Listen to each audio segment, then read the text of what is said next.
هەنگاوەکانی پێکهێنانی حکوومەت دەستی پێکرد و ئەمریکاش پەیامێکی نهێنی ئاراستەی پارتی و یەکێتی کردووە.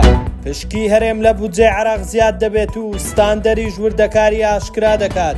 لە بەغداوە زانیاری نوێ لەبارەی چارەنووسی سێ موچەی کۆتایی ئەم ساڵ ئاشکرا دەکرێت.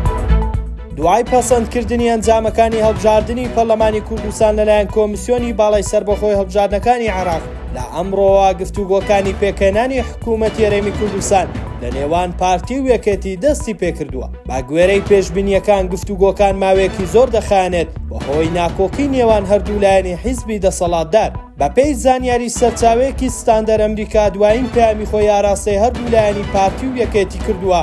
بە گوێرەی پەیامەکە بەرپرسانی ئەمریکا داوایان کردووە کە مادام پارتی و یەکێتی هەردەبێت پێکەوە حکوومەت پێک بهێنن باشترە بەر لە هەڵبژاردنەکانی پەرلەمانی عێراق حکوومەت پێک بهێنن بۆ ئەوەی چیتر حکوومەتی هەرێم لە دەرەوەی دامەزراوە شەرعیەکان نەژیت و پێگەی بەرامبەر بەغدا جارێکی تر بەهێز ببێتەوە. ئەوەش تەنها لە ڕێگەی دامەزراوە شەرعیەکانەوە دەبێت.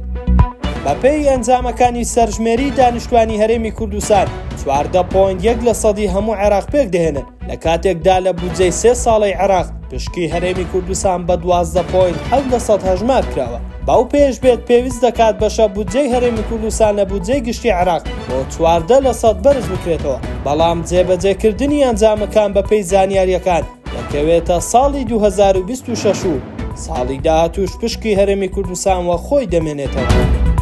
غەریب ئەحمەد ئەندامی پەرلەمانی عێراق لە فراکسیۆنی یەکێتی ڕایگەیاند موچەی مانگی 12 جگە لە خوێندنی فاتیحە ئومێدێکی ترم نییە بیدەم بە موچەخۆرانی هەرێمی کوردستان.